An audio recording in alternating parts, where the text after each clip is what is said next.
Hello, we are Hi. live. Let's see if this is working. I'm going to find out in a second. It pops up here. And yes, I can hear it already. Look at that. Sound is working. This is great. Yay, sound. Technology works and stuff. Hi. Hi. I like my shades. So fancy, so festive. They're very festive. Very festive. And, yes, you might recognize them if you've seen the movie we're about to talk about tonight. Terrifier 3. A Christmas movie Yes. at Halloween. I know. I thought it was going to come out in December. That's what I was expecting. That was the original plan, I thought it was going to come out a little late. I got my Art the Clown. You can get these real quick, these Art the Clown official Christmas shades from Scarecrows. If you go to Scarecrows Halloween, Google it, scarecrowshalloween.com, Scarecrows Halloween on Facebook and Instagram and all those other places. You will find them. I think they were $11. I think that's what it was. A steal at $11. Yeah, they're super cool. Really nicely made. Yes, we'll put these over here. We can kind of see them in the frame now. Also in the frame there, you will see our stream mask. And why do we have our stream mask out during a Terrifier review, you might ask? And why is Ronan wearing his stream shirt during a Terrifier review, you might ask? Well, because you see down there, Fuzz on the Lens Productions is the same team that makes Terrifier. They also make Stream. And today is Stream Day. It is Stream Day. It's the day that Stream streams. So it's Stream Day.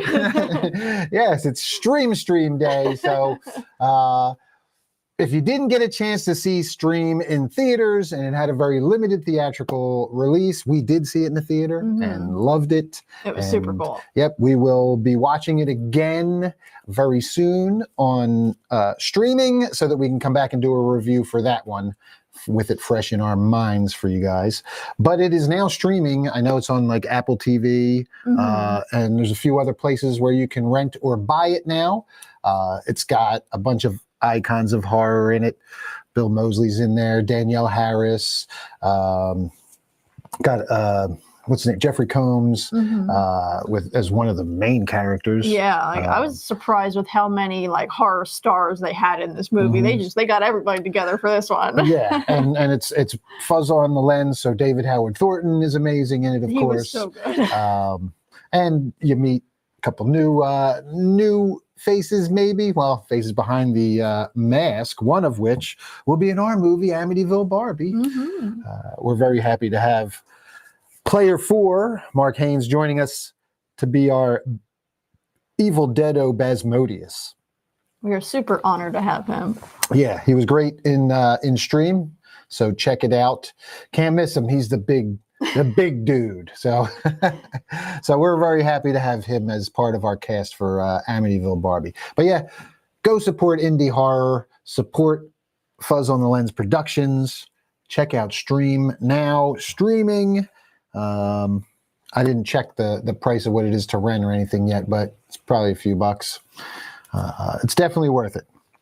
I agree. Yeah, it was great. Definitely go check out Stream. Yeah, and also you can get the T-shirts, you can get the mask. They have other masks now that also have. This is one of the limited numbered masks of the first 250 batch that they did, but they have a mass-produced run of them now that have the actual carbon fiber finish. Oh, cool. Like they have in the movie.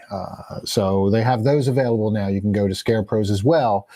You get all kinds of cool stuff at Scarecrows, all exclusive. So you get the Stream stuff. You got the Art the Clown glasses. They have the original art glasses. We were just there for our first time. Oh, yeah. That place is amazing. If you're, where was it? Pennsylvania somewhere? It's like not Scranton. It was I want to say like Allentown. Yeah, I think it was Allentown, which is like an hour from us. But if you're in that area, go check it out. We were in there for maybe a couple hours hours, probably 3 hours, just looking at everything. Yeah, it was our first time there, so we wanted to make sure we saw everything. And they have everything, costume stuff, Halloween. They have Christmas stuff on one side too, and then they have a bunch of animatronics that were all fucking awesome. Yeah, like they have Halloween costumes, and they have animatronics, and makeup, and but props. then you have all the toys and collectibles and stuff as well that are awesome, and they're all grouped by like, Halloween, Friday the 13th, Scream. Obviously, Terrifier and Art the Clown had a whole section there. It's absolute heaven for anyone who's a horror fan.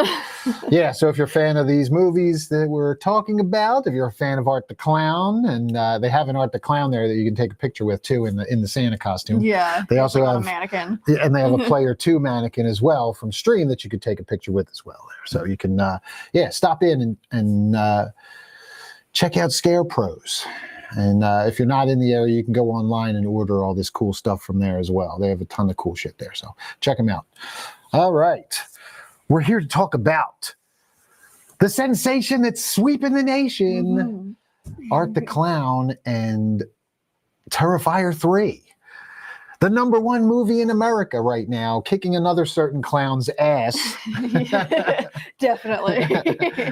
Which, yes, thankfully.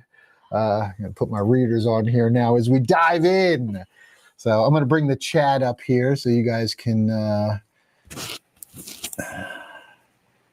jump in with us. Feel free to comment, say hi, let us know you're there. We see some people watching. Thank you guys for tuning in. I didn't jump over to my phone yet. Oh, Zach's watching. Alexandra's watching. Hi. Hi, Alexandra. Jesse Morgan. Thank you all for tuning in. I don't even have YouTube up over here either, too, to see who's watching over there. But we'll get your chats if you missed it. If you instant message, they even call it that anymore. You could jump in the chat. We'll see you on YouTube or Facebook, whichever platform you are tuned in on and watching us right now. Let's see. There you go. Alexandra says, "Hey guys." Hi. And we can show that across there. Look at that. Now, how do I get the chat overlays up? There it is. Now they're showing up.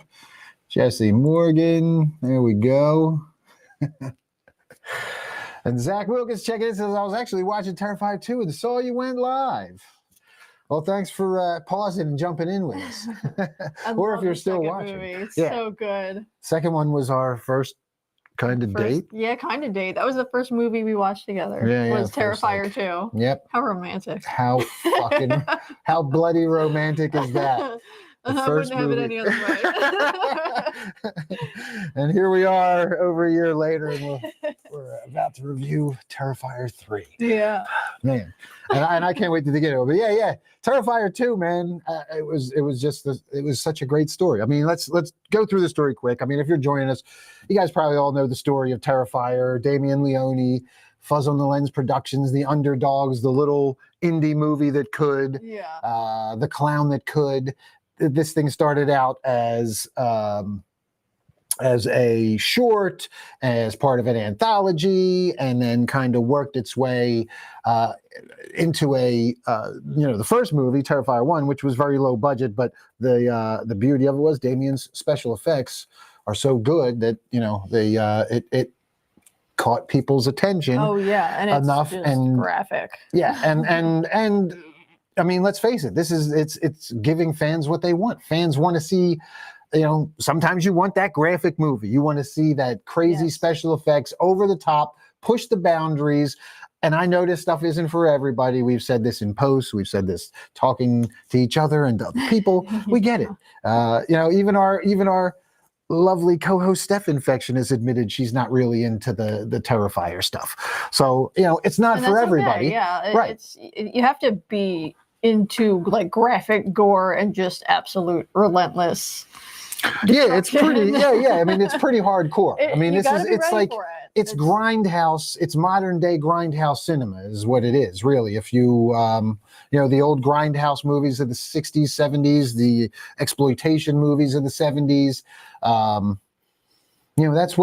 that's the kind of thing he's going for, and he's nailing it. But the thing is, people want it. I mean, you can't argue with the results because people are showing up at the box office and they love it. Oh, yeah. So, are the movies perfect? Of course not. No movie. There's very few movies that are perfect. But I tend to see a lot of people complain about these movies or argue. I was literally reading a bunch of comments today on posts of people complaining about the new movie, and I'm like, see, there's no, as you said, no movie is perfect, but there's a lot that makes up for that. Right. Like there's plenty of things that make up for things that people might have complaints about. Like we'll get into it, but yeah. Well, as we get deeper into complaints. it, yeah, I've seen that, and I mean, you would think that even as horror fans, if you love horror, even if you don't like the movies, even if it's not your particular style of horror, you would think that all horror fans would be happy that this movie is #1 in America and is doing so well. But there's still people that aren't. I just don't understand. It's amazing that the #1 movie in America right now is a horror movie. We live in a world where horror is appreciated on that level, and yeah, I love that. I love it makes me happy. And not only is it a horror movie, but it's like a dark, sadistic, bloody, over-the-top, gory horror movie that does not come from cookie cutter Hollywood, that is not backed by a studio. This is, and again, this is all, this is what people are arguing now. Oh, they're not independent anymore. They did this, they're signed with this one, and they have the backing of this. But the whole thing started as independent. You can't argue that. The whole thing started as an independent movie that no studio wanted to touch, and now that it's grown so big, they've had been approached by studios, and they could have easily cashed in and sold out to a big time studio, but they wound up going with Cineverse, I guess it is where they're kind of distributed through and work with, and they have Bloody Disgusting in their corner and stuff like that. And it's people who actually love horror. It's actual horror fans. It's not somebody that's going to come in and try and change Damien's vision. It's not, they're not going to, right? Like they're not going to send in Hollywood writers to push the Hollywood formula in here. Exactly. And, which is why people probably are kind of like, okay, I do like this. Look, it's not a perfect script. It's not a perfect story. There are plot holes. Every movie, especially horror movies tend to have plot holes, bad decision making, all that stuff. And so many questions. But like one thing about and I can say this for all of the Terrifier movies, the way that they are written is so different from a regular Hollywood movie. Like you could tell, like just the way that it's written, like with Hollywood movies, you have an expectation. You can kind of see like where they're going with stuff. Totally predictable. You kind of know the formula. We've seen it a million times. But Terrifier, all of the movies, they do not follow any rules whatsoever. They play by their own rules, and that is something to appreciate about all of them. Yep. And that was what, that's the biggest thing. It doesn't follow the formula. That's why they can throw curveballs at you. Oh, yeah. And you not see stuff coming, and there's still a big shock factor for the audience to go in and be like, wow, holy shit, I didn't see that coming. I had many moments with this new movie, like they just throw stuff at you. There is. It's totally like, it's very unpredictable, and that's something to love about it, though. It keeps you on the edge of your seat the whole time. Right. And when you're somebody who's like a horror junkie, you watch so many movies, you get used to the formula of Hollywood, and you can see stuff coming from a mile away easily. So that's why I think more than anything else, people kind of get behind. I mean, yes, the excessive gore, obviously, and the incredible special effects are a huge draw here, because that's what people like seeing, and they like being like, because that's the envelope now, because we've already pushed the boundaries with everything else. The envelope is trying to show like the realist special effects, like and like the upping the kills now. I mean, that's what we do in slashers. Every slasher tries to up the kill, and here we are in 2024. We've had Jason, Freddy, Michael, Chucky, all these other slashers before them. We got to up the kills, and Art, man, some of the kills in this one, they are so creative. Oh my gosh. Yeah. That's what you got to do, and that's why you got to, like, even if you and again, go back and look at the original Friday the 13th. For people to complain about the story structure of this movie, go watch the original Friday the 13th. Go watch some of these first movies of some of your favorite slashers that took place way back then. The story ain't that great, man. It ain't that great. It's not. No, it It's isn't. very flimsy. Like your whole point here is like the shock and awe of the slasher, the practical effects, the blood, the gore, the making people and the wincing, and that's what you want, the Exactly. reaction from the audience. Like usually, like with horror movies like Friday the 13th and like Nightmare on Elm Street, a lot of the times I'm excited for the killer.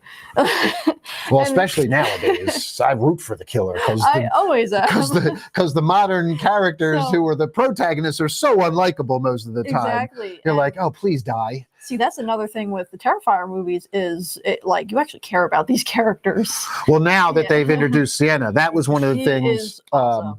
That was one of the things in Terrifier 1, that one of the complaints, again, talking about the story and everything, and the typical Hollywood, the typical Hollywood movie, you have character development, and you have a specific lead character who survives the whole movie, final girl, whatever the case may be. And the first one kind of lacked that. It was very much I agree. kind of Art doing his thing, Yeah. and it was, I mean, look, I'm a stunt coordinator, so I say this with all the respect in the world to Damien, but it was but just like, and I said this about that first Mad Max Fury Road, like the Mad Max Fury Road movie, the script wasn't that great of a script, man. It was an amazing stunt reel. It was like a 90-minute stunt extravaganza, and it was fucking awesome. And the entertainment value there was amazing, and that was why I loved it. The story was ass. Oh, we're going to go find this place that has water. Oh, we got there and they have no water. Oh, we're going to go back to where we were before. That's the fucking plot. Yeah. That's the story. That's the story of Fury Road, okay? It sucks. What made it great was the insane driving stunts, fight stunts, all that insane shit going on. Well, that's what made Terrifier 1 great. It wasn't about the fucking story, people. I agree, yeah. It was about the insane special effects. So when you're going to keep, when you're making 2 and 3, you're going to up the ante. Mhm. That's your bread and butter. So that's what you're going to keep building on. So it makes perfect sense that these kills get bigger. Mhm. It's gratuitous gore. It's grindhouse. It's like blood and mean spirited in a very dark but comedic way. I felt so many different emotions watching this movie. But no, you're totally right, because not every movie is for the story, like especially with early slashers, like we were talking about. Like you're not really watching it for the plot. You're watching it to watch people get hacked up and destroyed and just mutilated. Yeah, So- in different ways. How can they kill somebody next? Exactly. And like they just get more and more creative with it, and Terrifier is no different. Mhm. It's and see, another thing with the Terrifier movies, they all have their own like style of gore. Like you could tell that it's Terrifier gore. Oh yeah. Because of just the way that it's put together and the creativity. Like it's got its own style and flavor to it that is just like one of a kind. Yeah. So all right. That was talk of the Terrifier franchise in general. We're going to jump into Terrifier 3 here and kind of take a look at it. I'm going to catch up on all our chat here. Jesse says, not Terrifier, but I had Scream playing until the live started. Well, thank you for joining us, Jesse. Jesse says same thing. Normally, I'm not a gore hound, but Art is incredibly enjoyable. And I agree. I do too. He's hilarious. Because I don't like torture horror. I don't Me neither. like. I hate it. I don't like, and I've seen people compare it to this. I like Saw and like I like the first Saw was fine, good enough. The first Hostel was good enough, made me cringe, all that kind of stuff. But then it just kind of turned into its own genre, and it's just jumped the shark for me, at least. I just don't get into it. But I don't like it see right. To me, that stuff is just all like mean spirited. How we're just going to like linger on shit as long as we can until the audience feels really uncomfortable. Yeah, that's the whole point of it, is to make you cringe and like be uncomfortable. That's the whole point of those movies, and that's great if you like that stuff. But like to me, it just feels shallow with the torture movies. I don't like it. I don't want to hear people like getting tortured and scream and have that linger. Like it just doesn't. It just makes me feel icky. Right, to an extent. Obviously, Art does a bit of torturing, he but does. his But is see, it's different with him. he's also like psychological.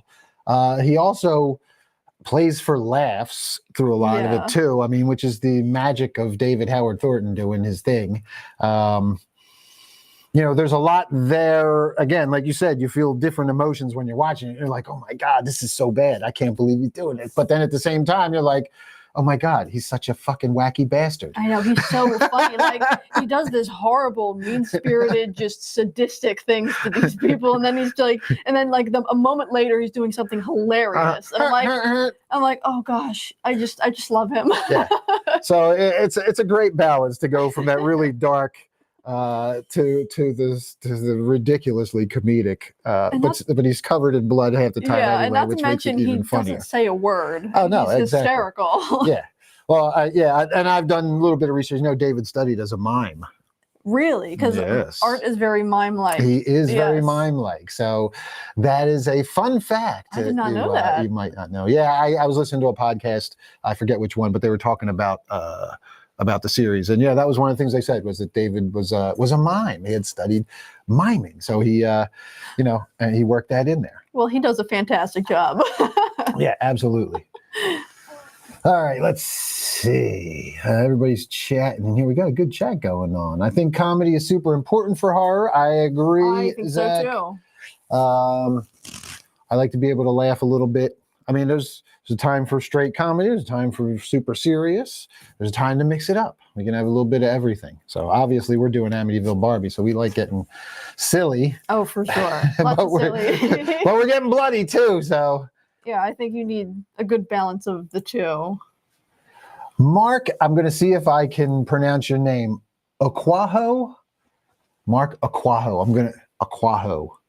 It seems like that's. I think that would be it. You can let me know, Mark. If I mispronounce that, I apologize. But thank you for joining us. Thank you. Thank you for joining. And hello to you as well. Zach says a horror movie doesn't need to be a good movie. It's a huge plus when it is, or rather just be the vibe. Yeah, I mean, that's what I kind of feel like too.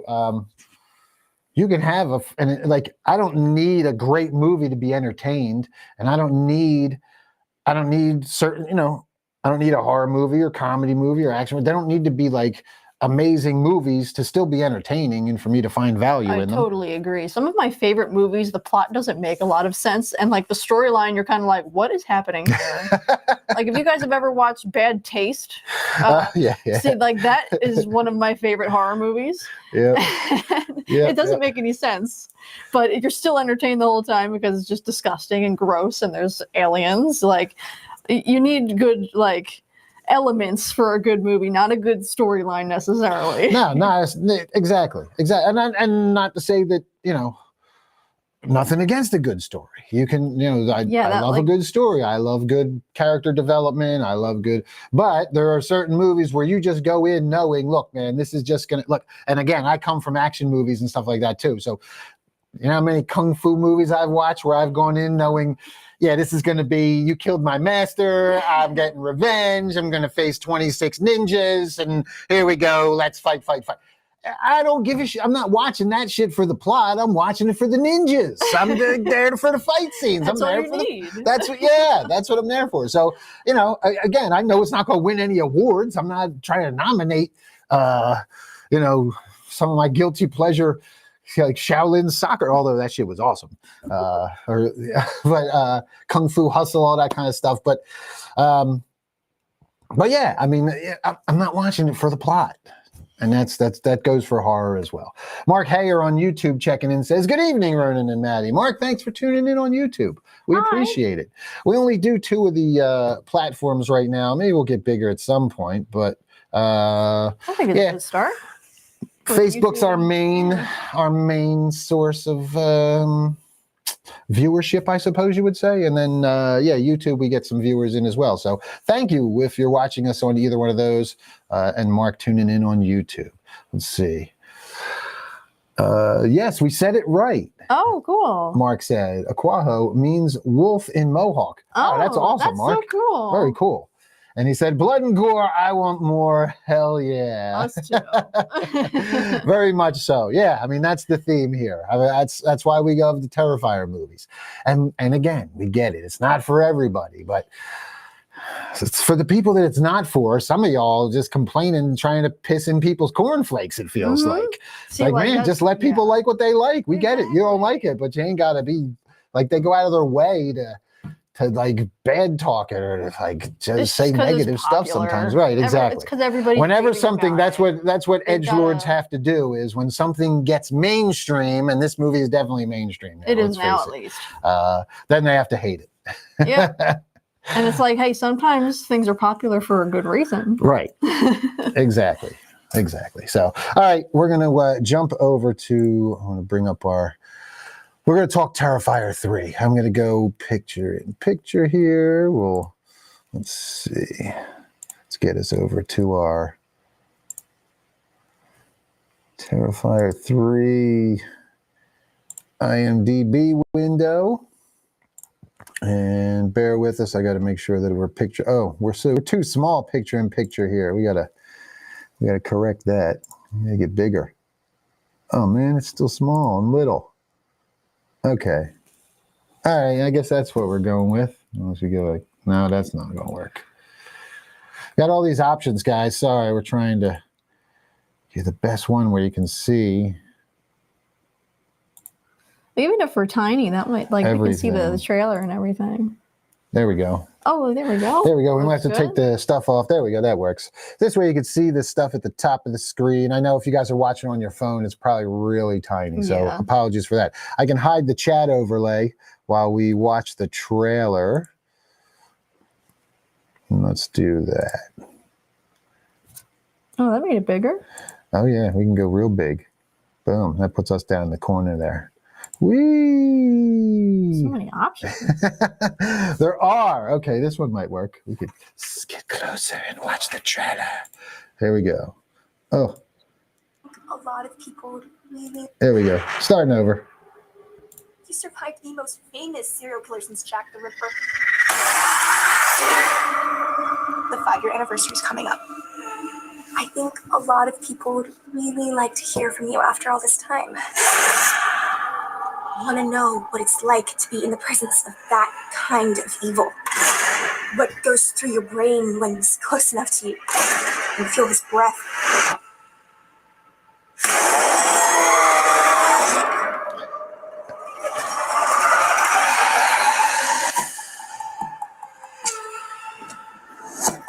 I saw him today.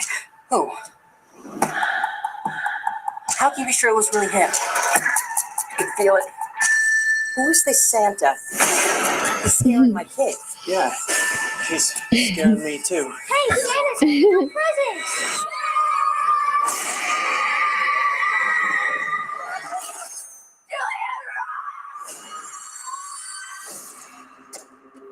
Why would he come back here? Even if he was alive, which he isn't. Wouldn't you want to get as far away from here as possible, as far away from you? We both know this isn't over.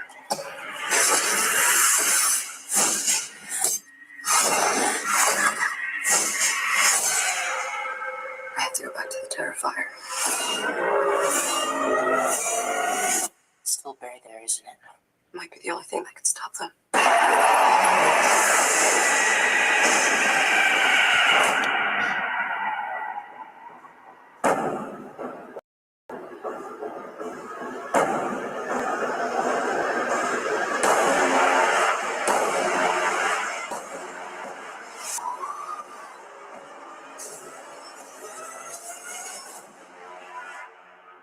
Looking forward to the best Christmas ever, filled with fun, smiles, and laughter.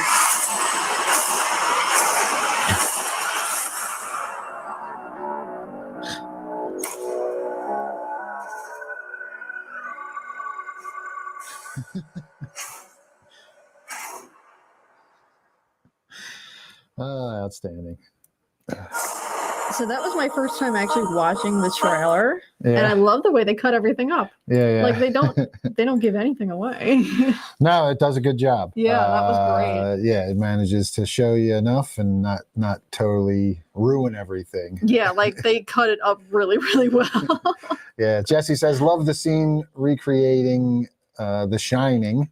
Oh, yeah, that where was you see great the too. door. The door, the axe in the door. There was some great stuff in Yeah.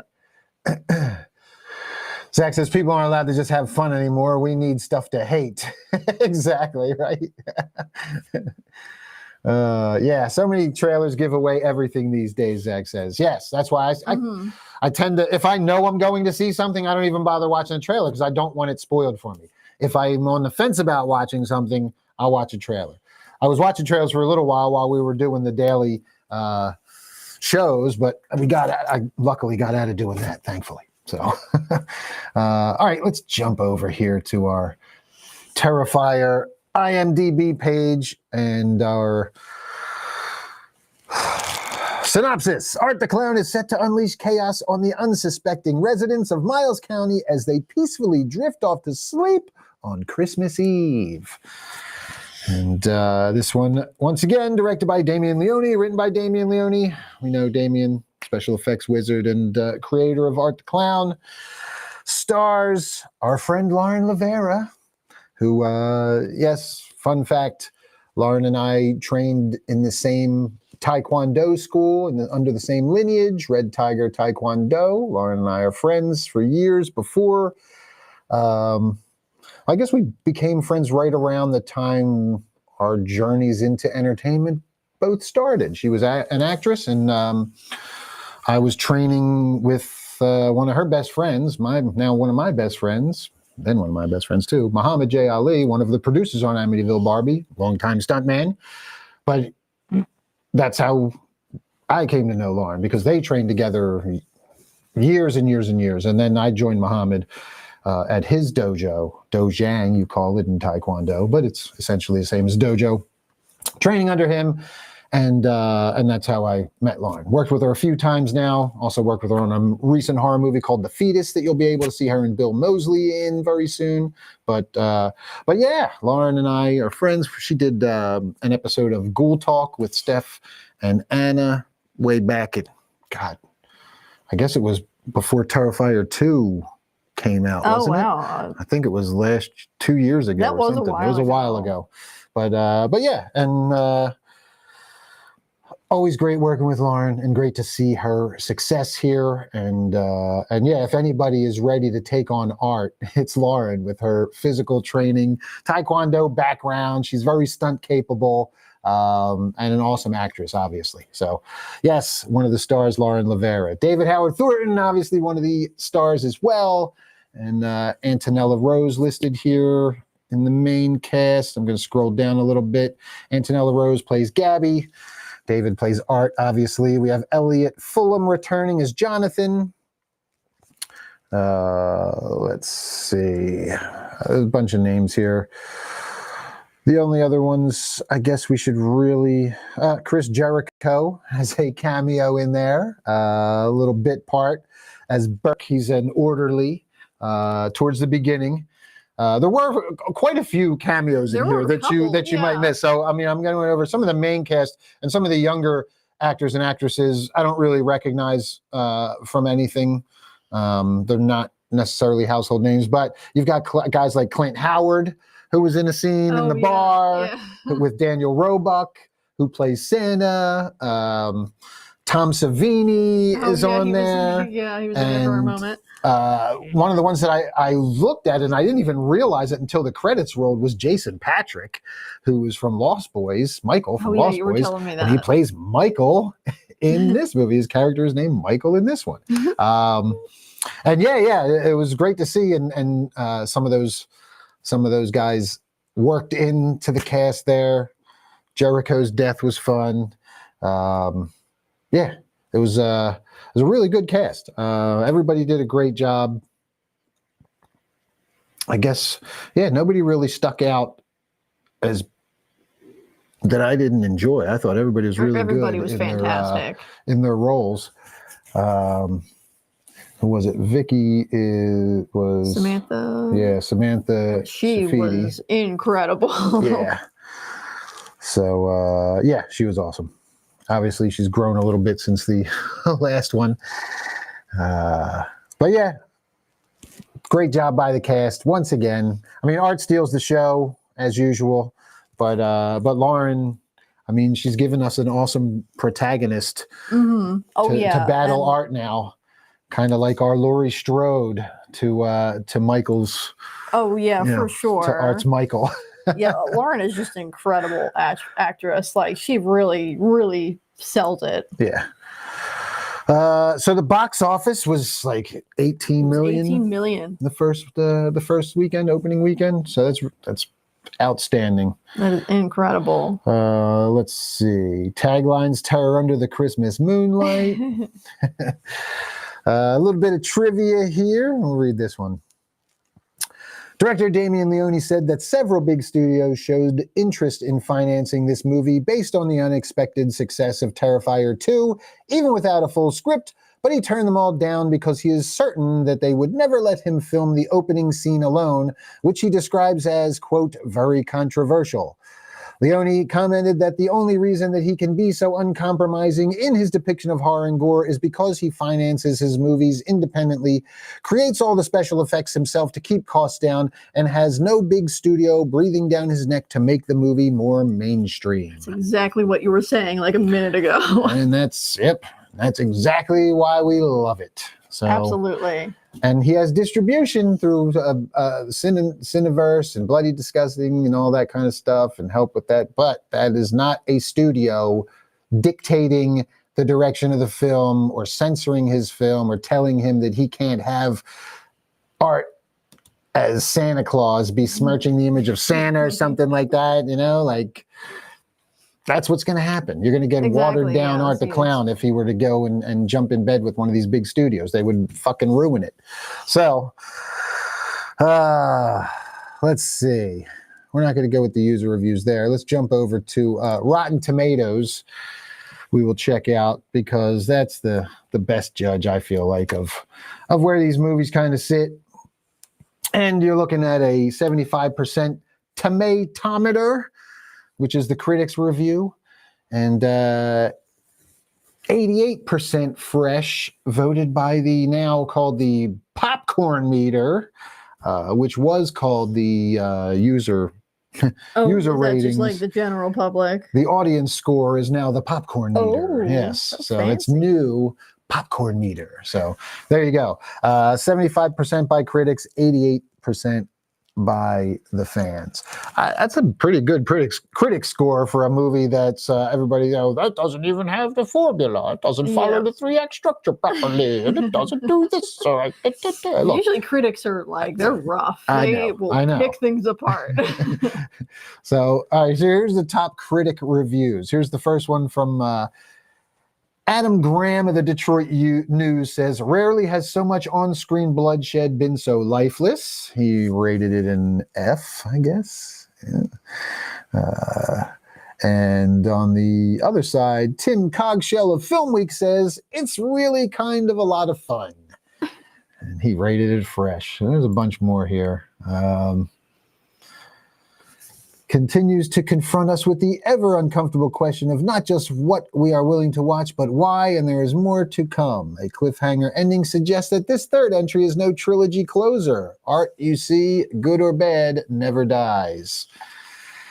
And then the negative, in its zeal to constantly top itself, much like its predecessor, Terrifier 3 is often a numbing experience. So they're going back and forth with the good and bad. It is a holiday black mass welcoming the historic arrival of a new cinematic dark age with endless fountains of fake blood and popcorn butter. Yes.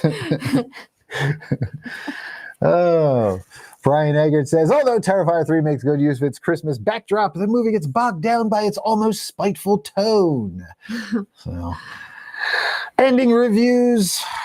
Wow, yeah, these guys are audience reviews. Cheap rental, not a top 10, says Daniel F. Noah says, ending seemed a bit rushed. Mentor A, absolutely fantastic and has done Staten Island proud. Damien Leone made a great movie. L. Chapman says, this movie really feels like it does not hold back. I do have an interest in old school grindhouse movies. Obviously, movies can be quite gruesome without getting super violent, but I'm going to go to full review. I might regret it. But at some point, you do get a sense that you've seen it all before. This movie really makes all the important characters vulnerable, something in danger in a unique way. tense in danger in any way, maybe. It feels like the director is getting more comfortable in his abilities, and it will be interesting where the story goes from here. If gore is your thing, by all means, enjoy this movie. If gore is very, very much not your thing, feel free to sit it out. What a movie, man. So he gave it 4 stars, though, L. Chapman. All right. You definitely like a little bit of positive and negative. Yeah, the people are going to split. That's always the way it's going to be. Especially, like you said, something goes mainstream. People are going to hate it just for the sake of it being mainstream. Yeah. You're going to have your film snob elitists. You're going to have your horror elitists. But then you're going to have your gore hounds. You're going to have your splatter junkies. It's really all about what you're watching it for. Yeah. What you're looking for, what you want to get out of it. That's really what it comes down to. Mm-hmm. And I'll be honest with you, like the first one, I was like, okay, this is okay. I wasn't as impressed with it as some people were, I guess I should say. I wasn't as into the first one. And I remember going, like, I watched it, the first one, and it made me want to go back and watch at least the shorts, because I hadn't seen the shorts yet. I saw the first Terrifier before I watched the shorts. So then I went back and I watched shorts, and I was like, oh, okay, all right, I kind of see. But it wasn't until we watched Terrifier 2 that I was just like, oh yeah, he's fucking awesome. This is great. I totally get it. I totally get it now. And I love it. So yeah, the second movie is what caught my interest too, because I didn't see anything before I watched the second movie with you. And then I went back and watched the first one and the shorts and everything. But the 2 was like, that really was something else. Mm-hmm. Yeah, so maybe it'll grow on you if you give it a shot, or if you just, the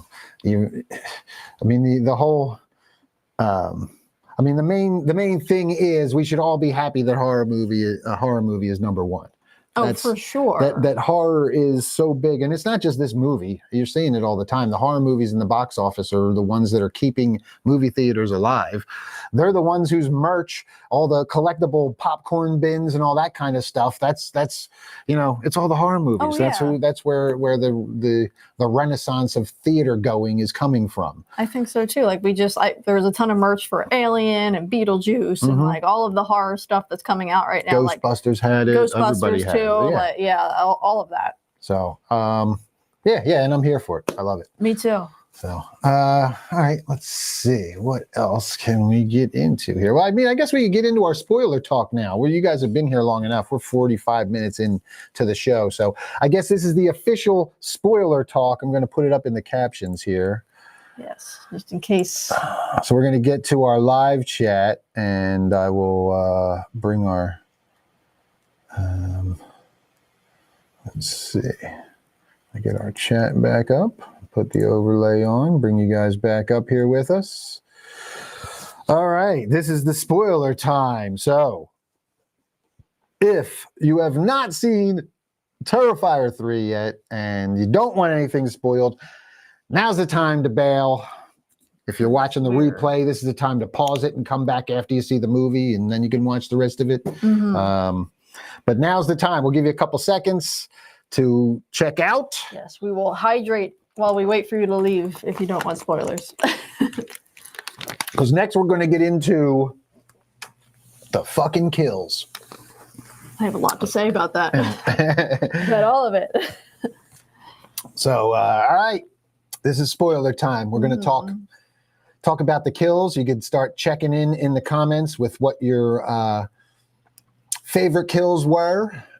Also, we could talk about the movie too. I'm going to get into some spoilery stuff probably quick. It's just naturally going to come out at this point. Talking about this movie, you can't not get into detail. Mm-hmm.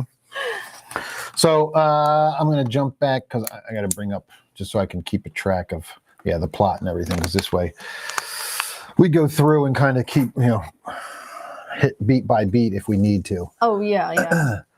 So I'm going to read the first.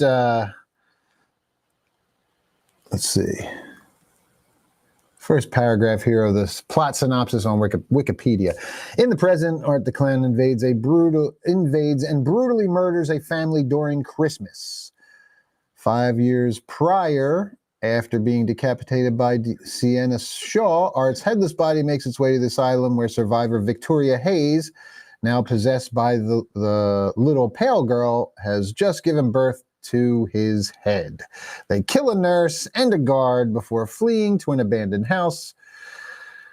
I lost my page there. Victoria smashes her face into a bedroom mirror and uses a glass shard to kill herself in a bathtub, and Art sits in a rocking chair in the attic. The two become dormant. So yes, they kind of start in the present day, Christmas Eve. Yeah, like after everything. And then they do happens. like a 5 years jump back. Yeah. And then Art goes to sleep, and then we come back to present day again. Yeah, it was something along those lines. It does jump around a bit. So it's a weird little time jump. Yeah. And so let's start off in the present at the Christmas with the with the family. Man, that opening scene. Oh my Holy God. shit. What a way to start a movie. This was wow. I mean, that sat with me all through like the first half of the movie. I was still thinking about that opening scene, and I'm just like, holy shit. Oh my gosh. Let's see, like this whole movie has been like haunting me since we watched it. It just sticks with you. Every single part of it, it stays with you. But that opening scene, see, like I was ready for some shit, but like it really just hits you hard. It really does. All the characters are so like all the dialogue's really realistic between the family members. Like the family. I like the way it started off. You get this kind of like, I don't want to say dysfunctional, but the dad's an asshole. Like, he totally like, and you're just like, when he gets it, you're just like, yes. But the wife, I'm just like, holy shit. Like the idea of being in bed with your significant other and just waking up to them being hacked to pieces with an axe next to you is insane, dude. That's just fucking crazy. That is like, and that's what, they always say, to write good horror, like think about what scares you, think about what, what would really like creep you out. So I'm assuming Damien's married. I don't know his personal life, but married or has a girlfriend, but he's probably like, yeah, man, that would be like a creepy ass thing. Put yourself like, for sure. Holy shit, just waking up to that. Yeah, absolutely. And like, just like these characters are so well written, like I said, to where you kind of you're really immersed in these people's lives. Like, it's really realistic. This whole family dynamic was a super realistic type of family dynamic. With a lot of horror movies, you could see right through a lot of the characters. You're watching a movie, but with this, like, I was really, really immersed. So like, when everybody gets slaughtered, I'm like, oh my God, they just killed his family. It feels real. It feels real, especially like when he goes upstairs to the little boy's room and, his sister was just like annoying him and he's like, oh, get out of my room. And it's Art. And he just like, you just hear him hacking him to pieces. You can feel it. You can feel like the bones break, just like the sound effects are just really, really good. And I actually felt bad for the family. It actually made me feel something, which usually with horror movies, I'm usually not that immersed to the point where it actually made me feel bad. Right. Like it's just well written. Yeah. Really, really, really well done. Yep. And the little girl watching the whole thing, you're just like, oh man. Yeah. And then he fucking kills her. Yeah. He's just they don't hold back. That's the beauty of Art. And it's established very poignantly here in the opening scene. And this is one of the things that sets him apart from some of the other slashers. Like Jason kind of only kills bad people, like certain people who aren't moral. Right. Well, that's what I mean by bad yeah. people. It's morally bad people. The kids having premarital sex, the kids doing drugs, the kids drinking and partying and not paying attention to the campers, like the counselors and all that kind of stuff. Yeah. That's usually the theme of these movies, is the person who is morally steps out of bounds gets punished, right? But in this, the first person he kills is, you could tell, like they set it up. They're like, oh yeah, this dude is a piece of shit. So, oh no, actually the first thing that they kill is the little boy first. Right, they kill the little boy. So right off the bat, they establish Art kills children. He kills everybody. He doesn't care who you are, what you are. Right off the bat, Art kills children. He does not give a shit. But then he goes in, and the kid was kind of a dick because he yelled at his sister to But begin she was with. annoying him. And I get it, but she's probably an annoying kind of sister. Once again, really, really. I get it, but you could make the argument that he was a dick kicking her out of his room, so that was kind of his like punishment for being a dick to his sister. Sure. Right? Stretch, whatever. The dad was just a fucking asshole. He was an asshole. I was happy asshole, when like he an died. outright ass. I was too. I was like, good, but now everybody's fucked because he's done. But that's when you're just like, okay, Art has the opportunity to just stop there, just roll out, not kill the mom, not kill the little girl. But no, he kills everybody, dude. He doesn't give a shit. Innocent, guilty, young, old, male, female, white, black, Christian, Lutheran, Presbyterian, whatever the fuck. Art does not discriminate, does not give a fuck. He's very inclusive. He is, yes, Art diversifies his killing. He does not give a shit. So see, like he'll slaughter a whole family, but afterwards he'll wash the dishes. You remember that in the first scene? He like eats. Oh yeah, he eats the cookies and then washes the cleans dishes. the dishes. Yeah. That was great. It reminded me of the bit in Thanksgiving where the pilgrim feeds the cat after killing the cat's owner before leaving. Yeah. It's just like, oh yeah, like this. They have some manners at least. These slashers. It's great. Yes, it's very cool. I wonder if that was in the script or if that was something that David might have suggested. That felt like an something ad-lib. that could have been like a totally like a silly, thing. like something that he'd be like, I should wash the dishes before I leave. I don't know. That'd be funny little trivia. So funny. All right, so there we go. Jesse laughed at all inclusive. Jesse, a true modern killer for the age we're in. Yes, he doesn't care about your gender. He don't care about your fucking politics. He don't care who you're voting for. He don't give a fuck. He will kill you and everybody around you. He is the diversest motherfucker at killing motherfuckers out there. Oh yeah. So it's an all-inclusive killer. And that's why we love him. So, all right, so we had that scene, and then we get to, I mean, there's just so much to unpack here. Dude, the fucking headless body, it's just Art's fucking head, and then there's like a fucking, like sausage thing hanging on, like an intestine thing coming out of her, like the umbilical cord shit. Weird. It was like a nightmare. It was like a dream. It didn't even feel. Yeah. It was just crazy. And like when you're watching it, you're not really sure what's going on because like I was just kind of like, okay, I don't know what the hell I'm looking at. Dude, it's crazy. Yeah. And then the nurse comes in and she's like, ah, and everyone's like, ah, and then Chris Jericho comes in and is like, what the fuck? And then the fucking Art's headless body is walking in to get, dude, that was so fucking good. So crazy. It was so crazy. It's so good. It's just, oh my God. What it was a way so to over revive the top. Art the Clown. Like, yeah, what like a that's disgusting, gruesome way to revive him. I no, loved and it totally, and yeah, like the oh God, yeah, it was fucking It crazy. was so good. So, all right, Victoria Smash. Okay, so then they escape. They kill Jericho, and they escape to the house, the abandoned house. She like cuts her wrists and like dies in the bathtub. And Art goes and sits in the chair. He's just like sitting in a rocking chair, just kind of chilling there, looking out the window with a smile on his face. He's like, just looking out the window. All right, so then we jump back to the present.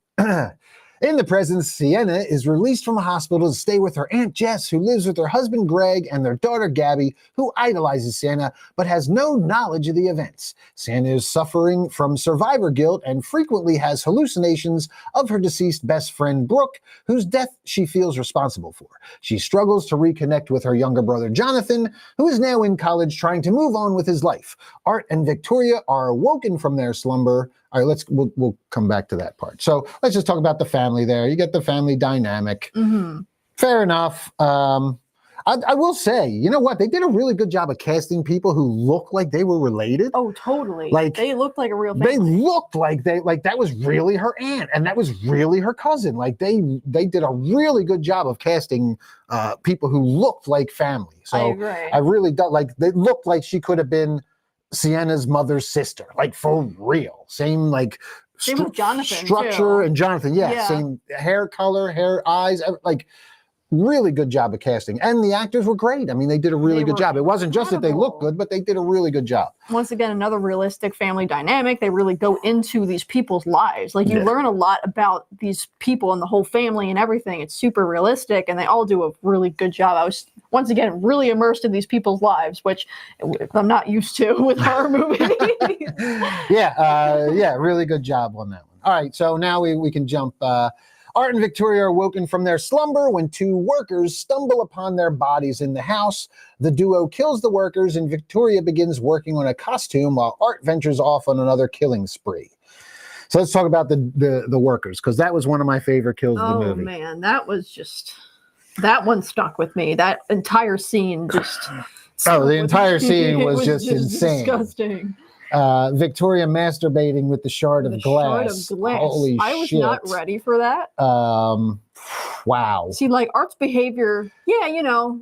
You snubbing a know what you're guy. getting. Well, the thing with the part, like, that was my favorite, one of my favorite kills in the movie. It Was might have the been my box top kill, cutter? was the box cutter. When he splits his fucking head open, his scalp open, and then peels it down. was so Oh good. my God, it was so realistic looking. It was. It was so fucking, and the dude's screaming still while he's alive. I mean, he's alive doing this to the fuck. Mhm.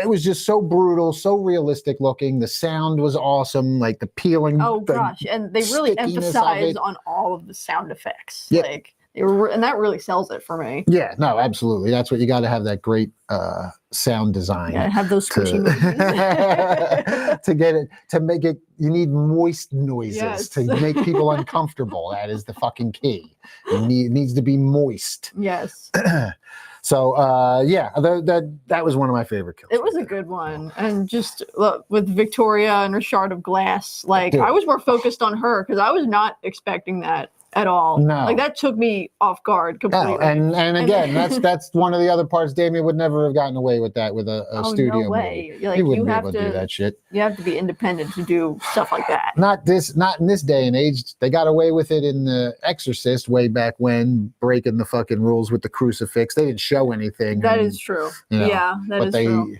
you know, they pushed the boundaries back then. But I feel like film has gotten more tame since, you know, some of those boundary pushing movies, grindhouse, horror, exploitation type movies of the 70s. You know, I think we've gotten a little more tame until Art, of course. With some of this stuff, I think, you know, some of the movies are still keeping up the tradition of pushing the boundaries of gore and good taste. I think so too. And I feel like with just movies and television now, we're at a point where you can show a lot more on film and on TV than you could before. Oh, true. And I feel like that also which makes it waters tough. things down. Yeah. It makes it hard to actually, like, push the envelope when you can show more nowadays. True. Things are less controversial, but Art the Clown is he's on his own level of insane. Yeah. So, all right. So let's see. Art meets a Santa Claus impersonator at a bar and murders him and other patrons. And there's only one sentence for that scene, but that was such a great That scene. was one of my favorite scenes. And this is, again, illustrates how, like, Art doesn't give a shit. Because, like, the people in there were like, Art comes in, Art's dressed, he's dressed as a clown and it's Christmas. So they're like, what the fuck are you dressed up Yeah, for? they It's were not like, kind of Halloween. like, And what? the guys at the bar, the other guys at the bar, like, poking fun at him. But Santa Claus is like, nah, come on, man. Santa's for everybody. Come on in, have a drink. Santa buys him a drink Yeah, and he stuff. literally And buys him a drink. he's He was sitting on super his friendly lap and with stuff. him. And like, yeah, that's why I was like, He yeah, was a really man, good like, Santa Claus. He was, yeah. yeah, was and great. Daniel Roebuck's a great actor, so it was cool seeing him in that role. But then Art takes the drink and of course spits it all over Santa's face. Everybody gets pissed off. Oh, come on! And then we have Art piss on Santa's leg while he's sitting on it. And that's when everybody's like, "What the fuck?" And everybody gets pissed off. And again, this is like, even if you're nice to Art, he's gonna kill you. And I felt like it was just, that really shows you how much he doesn't care. yeah, how crazy and sadistic and just downright evil he is. And just the Completely. evil, because the nicest guy at the bar, the guy who was the nicest to him, he was the most brutal too. Like he fucking Yeah, he was absolutely brutal to him. And I honestly, like, with the way that scene started, I thought that maybe Art would actually have a moment where he doesn't kill somebody. I was hoping Santa was the one guy that was nice to him. And he was like so excited because he's like, oh, Santa Claus, and he was all like happy. I know, he was excited to see Santa. And I thought it was genuine because maybe Art's never seen Santa before. Maybe it was genuine, like childlike excitement, but not quite. Yeah, Jesse checks in. Jesse Morgan says, when Art is starstruck seeing Santa, had me rolling. It was great. Yeah, it was great. He's like a little kid. That's the beauty of Art. That's like, but then he's gonna go kill him anyway. He's so excited to see Santa, but then he's just gonna brutally bash the fuck out of him. Yeah. And I did love that whole kill. They definitely took a page from Jason X there. Absolutely, they took that a step further. And yeah, they took it to the next level. And whoo, that final blow! Holy shit! I mean, he's fucking him up on the hands and doing the other shit. Yeah, like, and the one guy gets like shot. That's the other cool thing. Like Art doesn't give a shit about using guns. He's used them before. And it was great. It was almost like a jump scare the way the gun was used. Because I wasn't ready for the gun. No, nobody was ready for the gun to come out. And the dude's just walking up to him like ready to throw him out of the bar. Like he was just ready to and kick it's him just out. like, boom, blast his fucking head. Just not even, there's no beat or anything. The gun comes out and just blows this motherfucker's brains out. Yeah, it was in a second. He was just dead. And you're just like, that just fucking happened. It was just such a like quick shock to the system. But that was like the thing that sets it all off. And you're just like, oh, fuck. But yeah, and even Santa was like, oh, it's nice to you. And fuck. Didn't I know, matter. Santa tried. But yeah, doing the so Art at this point has this liquid nitrogen blaster that he has made. He crafted this shit. Yes, there's scenes of Art. He's like the MacGyver of slashers as well. And that's the other cool thing about Art. You know, usually when you get these horror icons, they get associated with one weapon. You know, like I know Jason's had a bunch of weapons, used different weapons, or different Jasons have used different weapons, depending on which Jason we're talking about. Because there are different people behind the mask at different times. But Jason is pretty much known for the machete.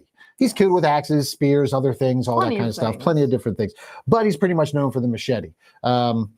Michael's known for the big-ass Ginsu. He's got the kitchen knife. That's Michael's thing. Scream guy's got like that hunter knife. Yeah, it's like the hunter I forget curve. what that's called. There's a name for that kind of blade. Yeah, but it's like a hunter's blade.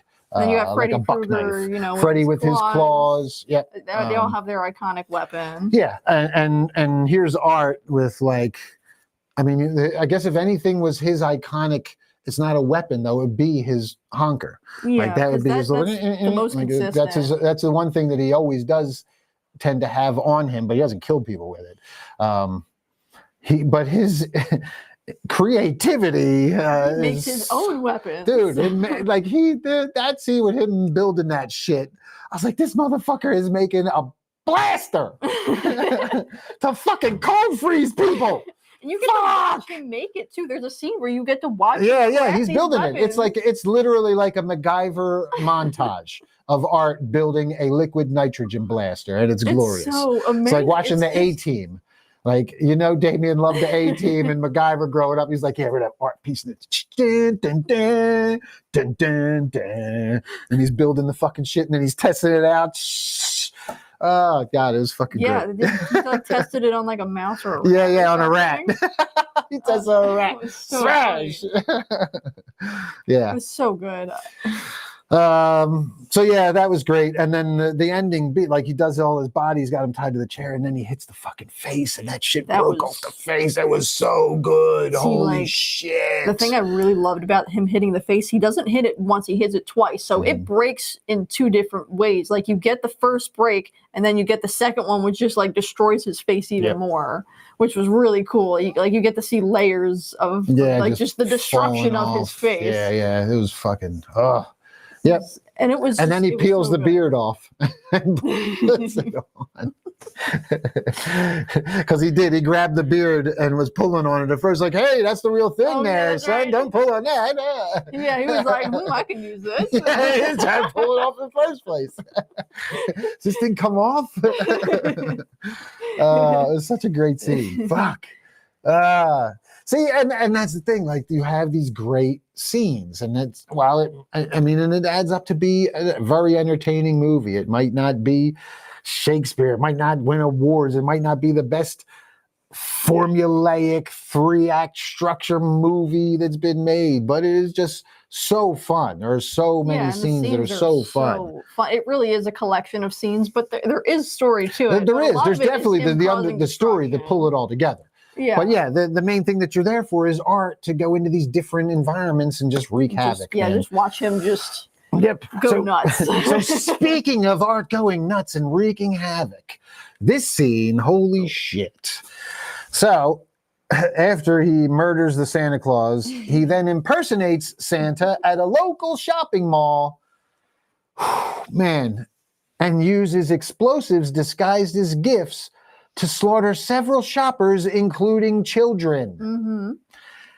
Man, I didn't see that bomb coming. Me neither. But when it happened, I was like, oh, you are brilliant. He just blew up Holy a bunch shit. of little kids. Just blew up a bunch of kids and moms. Their parents and their moms. Holy shit. And like, you know, these people were in line for Santa like seconds before it happened. Oh, and my then you God. get to just watch everybody just be obliterated. And you see it too. Like you see limbs and just mush of just dude, yeah, it's gore amazing. everywhere. Like and that's another thing that sets this apart from other horror movies is like you get to see kids get killed and it's graphic. Mhm. Like you've seen kids get killed in movies and maybe They usually do it off screen it's either though. off screen or it's not super graphic, Right. but like you get to see these kids like in Blow up. pieces. The kids like, I wonder what's in. Holy shit. I didn't think it was gonna be a bomb. I didn't either. I thought it was going to be like a severed head Exactly. or like a body part, like something gross. Something and that like makes I the was kid expecting, scream. right. I was expecting to open it up and there'd be like a hand in there or something, or like a dead rat or something to make the kid scream. Dude, But never you in know a what? million years did I think he was going to blow up the fucking, the Santa Mall. Me the mall neither. Santa. It was holy shit. That was so fucking good. It was. I think that was one of my favorite scenes because I really didn't see it coming at all. I was like, Nope. "Oh my god, this is just insane." Nope. And again, you couldn't do that.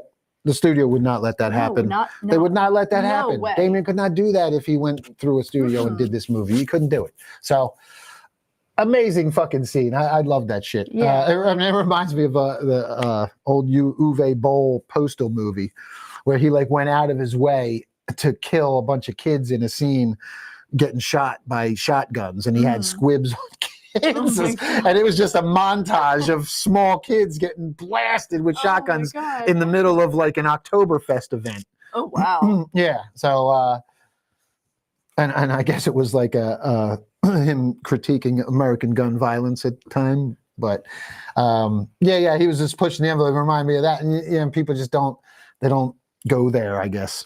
No, a lot of the time, even in horror movies, like I feel like a lot of people find it taboo to kill push that. kids and stuff like that. I like that it goes to that next level because it's controversial. Yep. And that's what sets it apart from other things. Not that I want kids to die or anything, but it's next level horror. This is what most people don't like find morally wrong. Like it really is a horror movie. Like it is real horror. And these are things that could actually happen if there was a psycho clown killer out there. Like these are all familiar scenarios. Like you've been to a bar, maybe there's a Santa Claus there. You've been to the mall with a Santa Claus and kids lined up to see Santa, it's all like stuff that you're familiar with. And to watch it get destroyed is just it hits differently. And I think that, and especially nowadays because we talk about it all the time, nowadays the movies usually have annoying, shitty people as the protagonist, and the killer, especially when we're talking about slasher movies now, especially with influencer horror and stuff like that, you're usually rooting for the killer. You're usually so like you don't necessarily get the sense of horror, and the killer's usually killing assholes. Yeah, So you're really written like that way. right, and so when you're looking at it, you're like, oh, I'll never be like an influencer. I'll never be an asshole like that. I'll never be somebody who's out I'll there never go in that poking my abandoned nose. house, Right, yeah, doing that stuff. So it's not as scary to you because you're never in that position. But like you said, we're in the mall all the time. You're in the mall. You could be. How many parents have taken their fucking kid to a mall Santa, right? How about you take it to the fucking Art the Clown Santa, like the next time? Like that's a scary reality. And to take that, put it in the movie, make that the scare in the movie.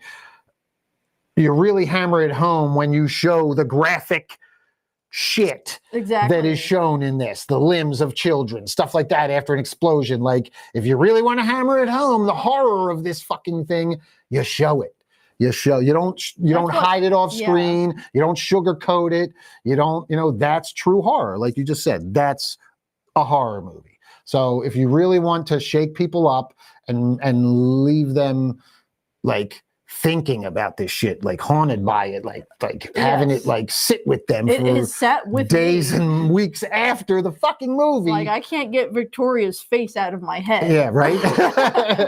And it gives you different emotions. Like, you love it, but you're also like, oh my god, I'm terrified, but I love it. It's like this weird, like, morbid love and interest, and I don't know. It's a mixed emotions, but there's so much love there. I love that it stuck with me, because most horror movies don't haunt me like that. No, I love it. Not at all. And that's why I think this one, and that's why, again, why people tend to gravitate towards it,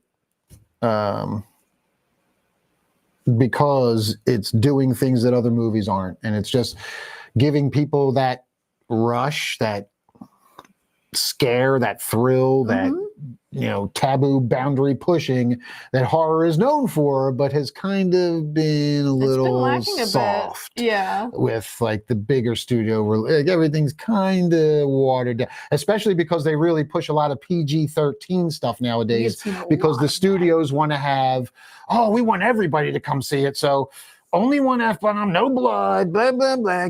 There's so much like PG-13 horror now. We don't get hard R stuff, and you can't push the boundaries as much in PG. You just can't push it as much in PG-13.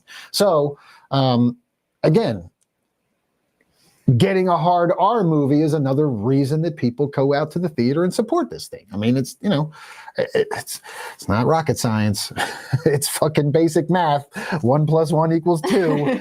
People like blood and gore. People like pushing the envelope. If you give them that, they will show up. There you go. Yeah. That's all there is to it. All right, let's keep it moving here. We got a lot more. We got a little more to get through. All right. Let's see. Sienna saw Art at the mall before the explosion, but her family doesn't believe her. I remember all that. I forget why she was there, but I forget. She might have been Christmas shopping. I think. Yeah, maybe. And I think she was there with. Oh my God, what's the little girl's name? Oh yeah. She was there with Gabby. Christmas shopping. Yeah, and she was there with Gabby. And Art had the mask on at the time. Like he had a mask on, but like his hands were still bloody. Still bloody, yes. And like she can just sense that it's him. Yeah, they can feel each other because she's the angel to his demon. Mm-hmm. All right, so Sienna visits Jonathan at his university, where she meets Jonathan's roommate Cole and his girlfriend Mia, who hosts a true crime podcast. Of course she does. Mia pressures Sienna and Jonathan to participate in an interview about the Miles County massacre. And Sienna went off on Mia, because Mia is one of those annoying fucking people that we like to see die in the influencer horrors. Annoying. She was one of the few characters that I wanted to die. Yeah. That was great that he added one of those. I love that he added her in there, because that is very modern day topical. If you're on a college campus, you're gonna have one of them people in there. Yeah, you're gonna have want to be influencer, and she's like, and she was great. She was the one you love to hate. So when it was her time, you're like, yes. And her boyfriend was kind of douchey too, but man, he got it rough. He did get that it hurt, man. Watching his death, I felt like she deserved. She deserved way worse. Yeah, man. He was man. I felt like she should have gotten way worse, and he just I felt like, man. I felt like they took out on him. They gave on men this time the way they did on women in the last one, because this was like the scene of was like a woman hater. Was like a woman hater, like there's a misogynist. In the last one, he goes to the upside down sawing her in half scene. So in this movie, Damien had to balance the scales and had to give us this one, and he certainly did. Ow, motherfucker! Ow! Holy shit, man! Oh my God! you could see it, the fucking testicles getting flung about they were in the getting fucking, flung oh, so you could fucking watch. God. It was They showed you every little bit. Oh my of that God. kill. Oh, that was like, That was. I got a one of little the most- lightheaded. I can't, yo, bald fucking mutilation fucks with me mentally. That's the one thing where you get me. I can watch some fucking shit, but when you start mutilating nuts and penises and shit, oh, that shit hurts my inner child. That hurts my soul. Ouch. That's my prized possession right there. So that just, whew, ouch. Fuck. And like, how many times have you seen like a penis get cut off in a movie and they don't show it? They Right, show right. the aftermath. Yeah, they don't yeah. show you actually like them cutting it off or whatever. But with this, like, Oh they my just go God. full force. Oh my God. It was, oh it my was God. it was insane. That was. But it was great to scream and jump and wince and everything, even though I was like, oh, and I was crossing my legs and all. It was a rush. Fuck. I felt the same way with Victoria and the shard of glass. Like, Yeah, right. And you saw all the blood dripping down. Oh, her God. I'm like, no. Dude, like when she climaxes, it's like, bam, it was like, oh. All Art did was he was just like, that's all he did. That's all he did. That's Art's take on morality right there. Tisk tisk. Like a mocking. Oh shit. All right, so let's see. Sienna confesses Jonathan thinks Art is still alive, showing him letters he wrote to her while she was in the psychiatric hospital, stating demons can be reborn through a host like Victoria. She also tells Jonathan she plans to return to the Terrifier haunted attraction to retrieve her father's sword. Art arrives at the university and kills Cole and Mia. We saw a little bit of that in the trailer. Yeah. That was a good scene. He's like trying to get the fucking chainsaw started, and they're in the fucking in the shower stall, fucking behind the glass, and they're moaning and everything. And she hears like it's something, and all of a sudden it's revs up. It's just like smash, boom, and through. And I was like, oh fuck. Yeah, and of course Cole chops fingers and fucking body I think parts that's how flying. it started. Was like he just went right for him. Yeah, and then it ends with him getting his fucking. He just gets like sawed in half entirely, I think. Yeah, his vasectomy. His full vasectomy. His vasectomy plus. His vasectomy. Started at the fucking balls and went all the way through his brain. And like that scene was so good. Like they even split him open and all of his guts pour out. Like they had a whole body prop for this scene. Yeah, it was. It was awesome. Incredible. Yep. I mean, that was the one thing. Like, I know that their bigger budgets allowed them to do these crazier kills, just to up the crazier kills. I mean, that's the beauty of Damien being a special effects guy, is he can do all this. I mean, he's still got to pay for his materials, but he doesn't have to pay for his expertise. He can do it all himself. It's the same thing as me doing a bunch of stunts in Amityville Barbie, where I don't necessarily have to bring a stunt coordinator in because I already know how to coordinate all that stuff, and I can put it all together. The only thing I have to do is hire the stunt guys to come in and and take the falls or set up the rigging or do the breakaways, whatever it is we need to do. It's definitely beneficial to be able to do stuff like that, because then you can take portions of your budget and put them in other places where you can, wow the audience. And that's what Damien's doing with this. He's able to like take what he's saving on hiring a special effects artist and put it into the materials to go bigger and better with all this stuff and do these crazy fucking giant kill pieces. It's the perfect storm. When you have a big budget and you already know how to do special effects, like, oh my gosh. Yep. So, all right. So next up we have kills Cole and Mia having sex in the showers. Sienna learns about the mall killings on the news and panics. Greg leaves to collect Jonathan while Sienna falls asleep. She dreams about the angels crafting her angel warrior costume. She wakes to find Art and Victoria, now dressed in a clown costume, have invaded her home, and Art incapacitates her with a mallet. So, I mean, her going to sleep was a little rough for me to swallow. I get that the aunt gave her something. She says, I gave her something to sleep. But, I mean, if you thought that you had seen Art at the mall and then the mall blows up, I don't know if taking a nap would be on my agenda anytime soon. And I don't know if I would take something to calm my nerves or something, unless the mother slipped it to her without her knowing it or something. I don't remember her giving it to her. No, Sienna was just asleep, and then we hear the mother say, I gave her something to sleep. Okay, so you don't know if she willingly took it or not. Yes, yeah, we don't know. So we can just say that like she slipped it into her drink or something. That's kind of shady too. Should ants be slipping roofies into people's drinks? I don't know. Like it would be in her character either. Yeah, that's a little gray area there. We're not going to dwell on it too long because we got to get to the kills. But yeah, that one was a little bit of a sore thumb that stuck out for me. But shit, that was like an hour into the movie, so we made it go that way before I've had my first real like hiccup with anything. So there you go. I mean, the writing has definitely gotten better each movie that Damien has done with these things. So, I agree. So let's see. She takes the nap and she dreams of the crafting the warrior costume. That was kind of cool. I mean, it was a cool visual. I thought they were cool demons, weren't they? Like demons that was like fucking. Yeah, they were not angels. It was like this fallen demonic, angels, maybe. Like, they looked like or no, you know what? It was an angel. It was like it looked like the Mother Mary statue. Yeah, next holding to this, like, masked. Like the masked creature that was forging it. So the creature could have been like a demon from hell forging this, and maybe we'll get more on that in part 4. Maybe that's why it's the only thing that can hurt Art is because it was forged by this fallen angel.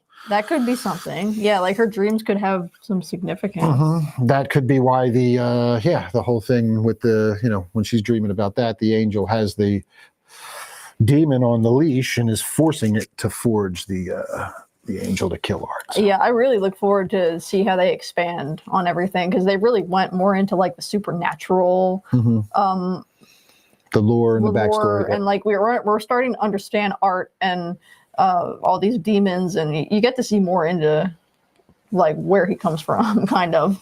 Yeah, definitely.